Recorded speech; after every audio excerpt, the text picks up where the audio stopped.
आइए इस चीज का पहला प्रश्न देखते हैं, जो कि भारत के स्वतंत्रता आंदोलन यानी आधुनिक भारत से संबंधित है, कि हम ब्रिटेन को नष्ट करके भारत की आजादी नहीं चाहते। यह कथन किसके हैं? हम ब्रिटेन को नष्ट करके भारत की आजादी नहीं चाहते, यह कथन महात्मा गांधी जी के हैं, कि हम ब्रिटेन को नष्ट करके भारत की आजादी नहीं चाहते। अगला प्रश्न है कि अगस्त 1946 में मुस्लिम लीग ने प्रत्यक्ष कार्यवाही प्रारंभ की, इसका मूल उद्देश्य क्या था? ये जो प्रत्यक्ष कार्रवाई यानी कि direct action day, direct action day, ये 16 अगस्त 1946 में मुस्लिम लीग द्वारा ये घोषणा की गई कि या तो हम विभाजित भारत चाहते हैं या नष्ट भारत। ऐसा मुस्लिम लीग के अध्यक्ष मोहम्मद अली जिन्ना ने कहा था, ठीक है, कि या तो हम विभाजित भारत चाहते हैं या नष्ट भारत चाहते हैं। तो एक तरह से उन्होंने हिंसा की अपील की थी। और इसके बाद जो कलकत्ता में दंगा हुआ, मात्र 72 घंटे में ही 1 लाख लोग बेघर हो गए थे और 4000 लोग मारे गए थे। ये सरकारी आंकड़े हैं। तो डायरेक्ट एक्शन डे जो था वो काला दिन है हमारे इतिहास का, जिसमें मुस्लिम लीग ने अपनी जिद के आगे वो पाकिस्तान का निर्माण चाहती थी और उसके लिए उन्होंने हिंसक तरीकों का सहारा लिया।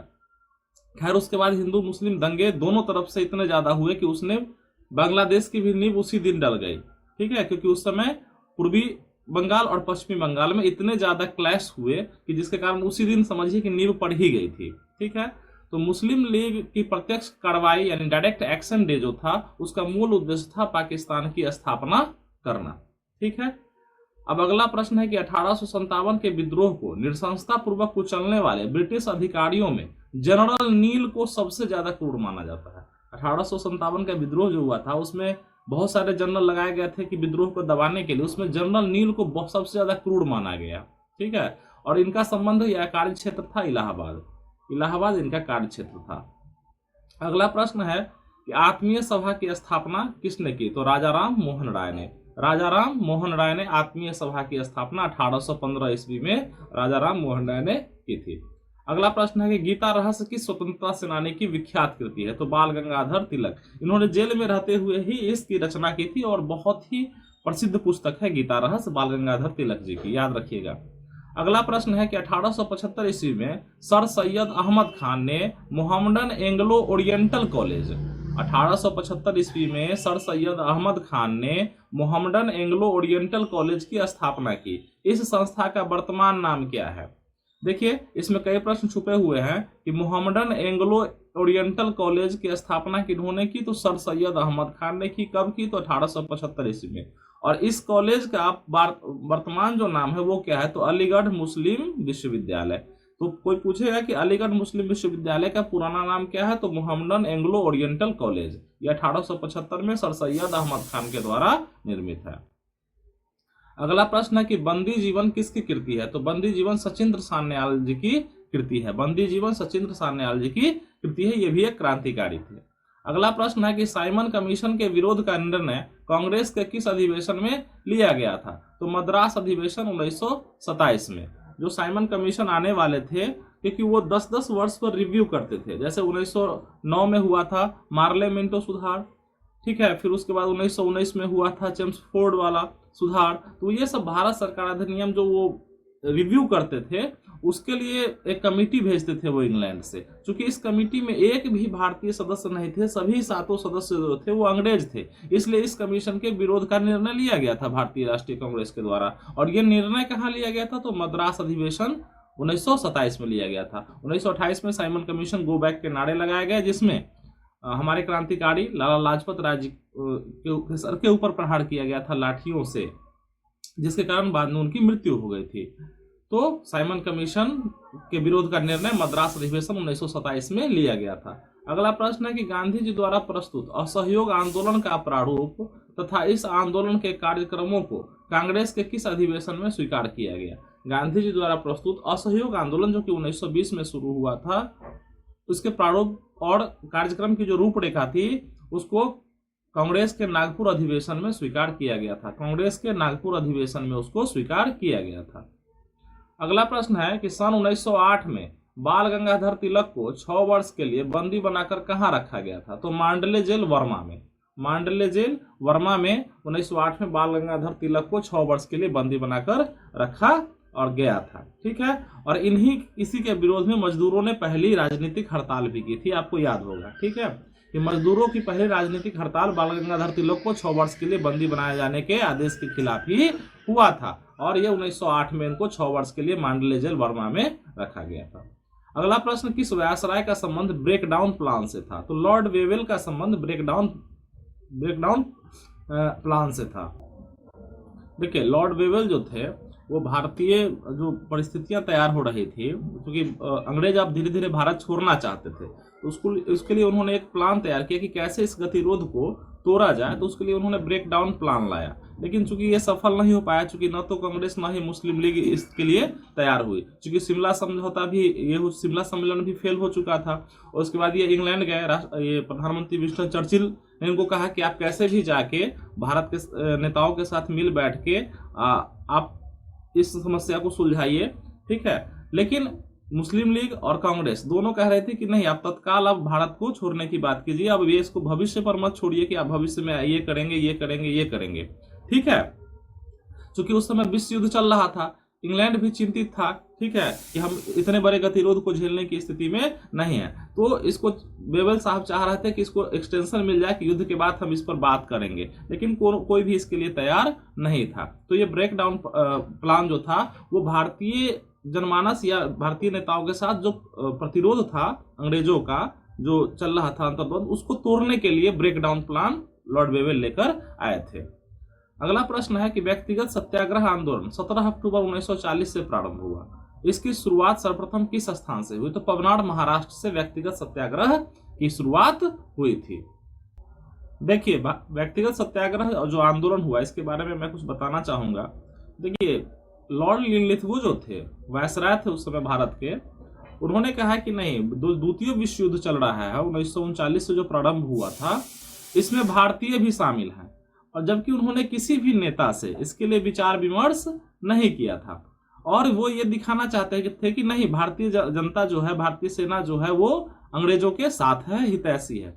इस विचार को खोखला सिद्ध करने के लिए महात्मा गांधी ने वर्धा के निकट पवनार जो कि महाराष्ट्र में है, वहां व्यक्तिगत सत्याग्रह का आयोजन किया।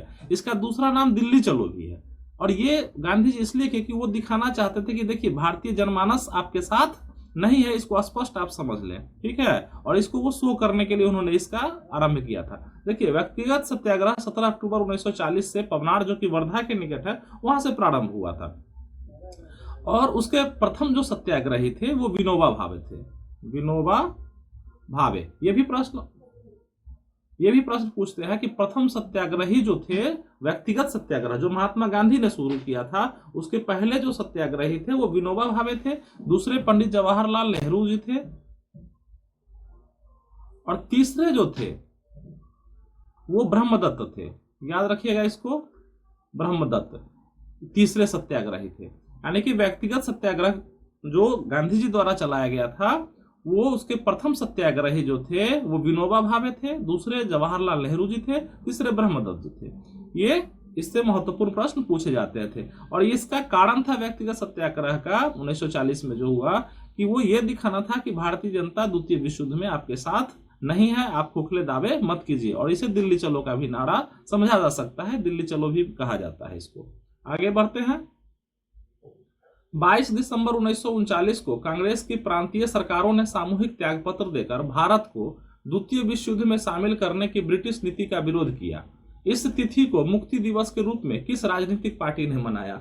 देखिए, कांग्रेस और मुस्लिम लीग बिल्कुल दो पटरी पर चल रही थी, अलग अलग। ठीक है, एक यदि समर्थन करती थी तो उसको दूसरा विरोध करता था, और दूसरा यदि विरोध करता था तो एक समर्थन कर देता था। यानी कि कांग्रेस और मुस्लिम लीग के बीच संबंधों की स्थिति इतनी खराब हो गई कि पाकिस्तान तो बनना ही था। ठीक है, देश का विभाजन तो तय हो गया था। तो 22 दिसंबर 1939 को, चूंकि आपको पता है कि लिनलिथगो जो वायसराय थे, उन्होंने कहा कि नहीं, भारतीय सेना और भारतीय जो ये है वो भी द्वितीय विश्व युद्ध में शामिल है। ठीक है, तो इसके विरोध में चूंकि भारतीय नेताओं से इसके लिए कोई भी बातचीत नहीं की गई थी और कोई परामर्श भी नहीं लिया गया था, बिना पूछे ही युद्ध में शामिल होने की घोषणा कर दी गई थी भारतीयों की। तो इसके खिलाफ कांग्रेस के जो प्रांतीय और सरकार में जो ये था शामिल लोग थे, उन लोगों ने इस्तीफा दे दिया पूरे देश में कि नहीं भाई, हमसे कोई अनुमति ही नहीं लिए, आप कोई परामर्श भी नहीं किए और आपने युद्ध में शामिल होने की घोषणा कर दी, तो हम अब सामूहिक रूप से सरकार से अलग होते हैं। ठीक है, क्योंकि उसमें सदस्य होते थे कांग्रेस के, चुन के आते थे। तो इस और ब्रिटिश नीति का उन्होंने विरोध किया, लेकिन इसको मुस्लिम लीग ने कैसे लिया? मुस्लिम लीग ने समर्थन दे दिया अंग्रेजों को। ठीक है, और इंग्लिश गवर्नमेंट ने कहा कि अरे बहुत बढ़िया हुआ, ये सबसे मुक्ति मिल गया देश को। यानी कि इन लोगों ने जो इस्तीफा दिया उसको उन्होंने मुक्ति दिवस के रूप में मुस्लिम लीग ने घोषित कर दिया। 22 दिसंबर 1939 को मुक्ति दिवस के रूप में किसने मनाया? तो मुस्लिम लीग ने मनाया कि चलो ये लोग जो सरकार में शामिल थे, इससे मुक्त हुआ सरकार। ठीक है, तो मुक्ति दिवस एक तरह से ये अंध विरोधी था। चलिए आगे बढ़ते हैं। अगला प्रश्न है कि यंग हस्बैंड मिशन किस वायसराय ने भेजा था? तो लॉर्ड कर्जन के शासनकाल की एक प्रमुख घटना में ये भी है यंग हस्बैंड मिशन, जिसमें तिब्बत में क्या हुआ था कि रूसी हस्तक्षेप हो रहा था। तिब्बत अपनी आजादी की मांग कर रहे थे दलाई लामा के नेतृत्व में। वो चाइना से चाहते थे अलग होना, और उसको रूसी समर्थन मिल गया था, जिसको अंग्रेज अपने लिए खतरा समझते थे कि रूस का हस्तक्षेप यहाँ पर नहीं होना चाहिए। इसके लिए क्या हुआ कि कर्नल थे यंग हस्बैंड, उनके नेतृत्व में सेना भेज दी गई। ठीक है, बातचीत से हल नहीं हुआ तो फिर दोनों के बीच क्लैश हुआ और बहुत सारे तिब्बती मारे गए, एक भी अंग्रेज सैनिक नहीं मारा गया।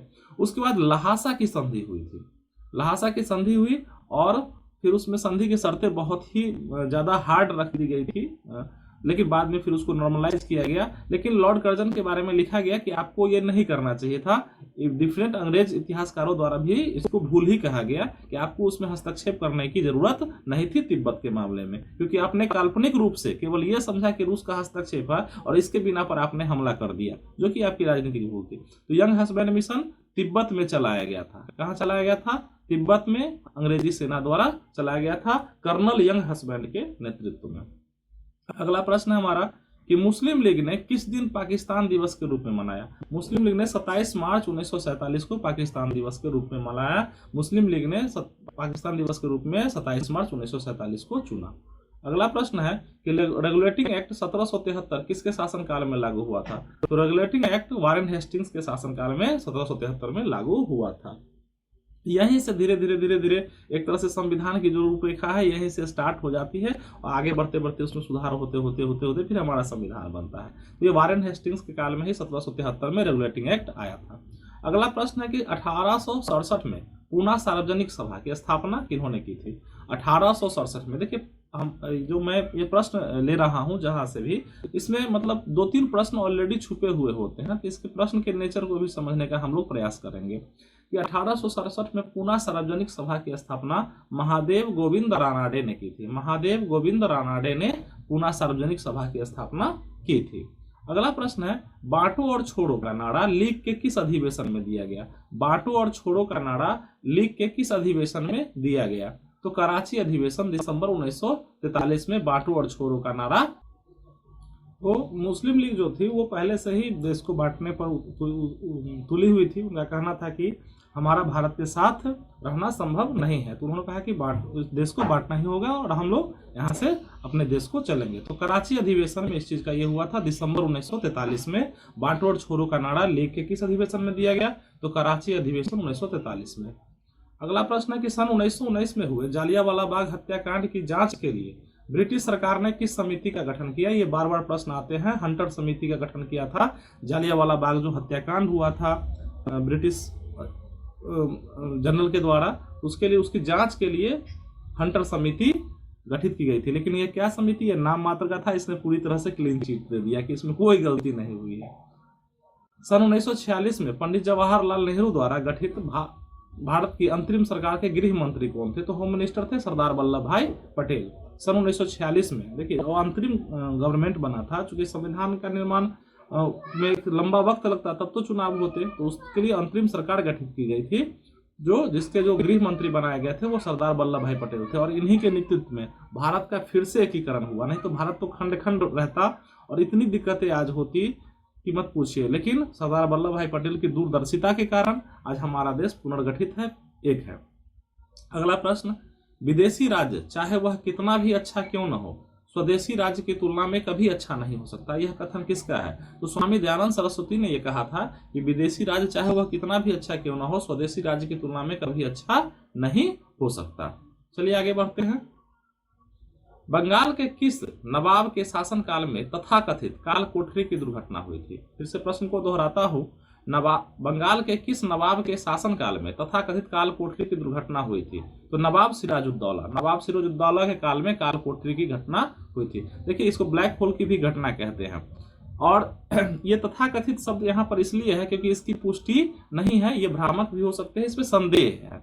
लेकिन फिर भी इस घटना के बारे में आपको बताता हूं कि जब नवाब सिराजुद्दौला बंगाल के नवाब थे तो क्या हुआ था कि उन्होंने 146 कहा जाता है कि 146 अंग्रेजों को एक जो काल कोठरी टाइप से छोटी सी कोठरी थी उसमें बंद कर दिया था। और उसमें क्या हुआ था कि इतना ज्यादा दम घुटने से और बहुत सारी समस्याओं के कारण उसमें से जब निकले तो केवल 123 अंग्रेज जो थे वो ऑलरेडी डेथ कर चुके थे। ठीक है, केवल 23 ही सुरक्षित वापस आ जाए, और उनमें से एक ने जो बाहर निकला उन्होंने इस घटना का वर्णन अंग्रेज ने किया था।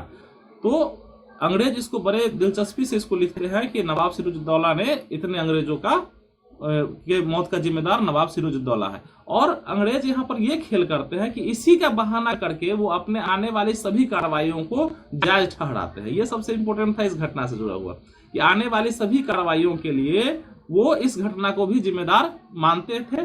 और ये एक तरह से, लेकिन इस घटना पर अभी तक संदेह है। इसमें 123 अंग्रेजों की मृत्यु हो जाती है काल कोठरी की घटना में। ठीक है, जो नवाब सिराजुद्दौला पर इसका आरोप आता है। अगला प्रश्न है कि मार्ले मिंटो सुधार के फलस्वरूप कौन सा अधिनियम अस्तित्व में आया? तो Indian council act 1909। Morley Minto सुधार 1909 इंडियन काउंसिल एक्ट। अगला है विमेंस इंडिया एसोसिएशन की संस्थापक कौन थी? विमेंस इंडिया एसोसिएशन की संस्थापक कौन थी? तो lady Sadashiv Iyer women's India association की संस्थापक थी। अगला प्रश्न है कि निष्क्रिय प्रतिरोध के प्रतिपादक कौन थे? निष्क्रिय प्रतिरोध के प्रतिपादक गोपाल कृष्ण गोखले थे। वैसे कहीं कहीं अरविंदो घोष का भी नाम आता है, गांधी जी भी, लेकिन गांधी जी सत्याग्रही थे। याद रखिएगा कि सत्याग्रह और निष्क्रिय प्रतिरोध के बीच एक अंतर है। सत्याग्रह कहता है कि हमें जो है कि जुल्म को खत्म करना है, जुल्मी को नहीं। लेकिन जो निष्क्रिय प्रतिरोध है ये इतना ज्यादा नहीं सोचता है। ठीक है, ये अगर उसको खत्म करने में अगर वो भी खत्म हो जाता है तो उसको वो बहुत ज्यादा गलत नहीं मानता है। तो सत्याग्रह और निष्क्रिय प्रतिरोध में ये थोड़ा सा एक बेसिक अंतर था। तो इसके प्रतिपादक गोपाल कृष्ण गोखले थे। वैसे अरविंद घोष का भी नाम आता है। देशी राजाओं द्वारा गोद लेने की प्रथा का अंत किसने कर दिया था? तो लॉर्ड डलहौजी। आपको पता है डॉक्ट्रिन ऑफ लैप्स कि अगर किसी का कोई उत्तराधिकारी नहीं है वास्तविक, तो उस राज्य को ये अंग्रेजी राज्य के अधीन मिला लेते थे लॉर्ड डलहौजी। तो ये गोद लेने की प्रथा को इन्होंने ही समाप्त किया था। अगला प्रश्न है सूर्य सेन किस क्रांतिकारी संगठन के अग्रणी नेता थे? तो इंडियन रिपब्लिकन आर्मी। ये एक क्रांतिकारी संगठन था जो हिंसा के द्वारा भारत को आजाद कराना चाहता था। वो सूर्य सेन इसी क्रांतिकारी संगठन के अग्रणी नेता थे। इंडियन रिपब्लिकन आर्मी के जो क्रांतिकारी थे सूर्य सेन, वो अग्रणी नेता थे। अगला प्रश्न कि वर्ष 1923 में स्वराज पार्टी की स्थापना मोतीलाल नेहरू व चित्तरंजन दास ने की थी। स्वराज पार्टी याद रखिएगा कब बना? तो 1923 में। किन्होंने बनाया? तो मोतीलाल नेहरू व चित्तरंजन दास ने। अगला प्रश्न है स्वतंत्रता आंदोलन के दौरान प्रकाशित पुस्तक ए नेशन इन मेकिंग। याद रखिएगा पुस्तक का नाम बहुत इंपॉर्टेंट है। ए नेशन इन मेकिंग किसने लिखी थी स्वतंत्रता आंदोलन? तो सुरेंद्रनाथ बनर्जी ने। हमारा जो अंतिम प्रश्न है वो है कि सारे जहां से अच्छा हिंदुस्तान हमारा किसकी कविता है या मतलब लिखा गया है जिनके द्वारा? वो मोहम्मद इकबाल की रचना है। सारे जहां से अच्छा हिंदुस्तान हमारा, मोहम्मद इकबाल की। तो हमारा 30 प्रश्नों का ये सेट समाप्त होता है। उम्मीद है आपको अच्छा लगा होगा, क्योंकि बहुत सारे प्रश्न भारत के स्वतंत्रता आंदोलन से आते हैं। तो हम सब मिलकर तैयारी करते हैं। अगर आपको ये वीडियो अच्छा लगे तो आप अपने दोस्तों के बीच इसे शेयर कीजिए। हमारे चैनल को सब्सक्राइब कर दीजिएगा, इसमें आपका कुछ भी नहीं लगता है।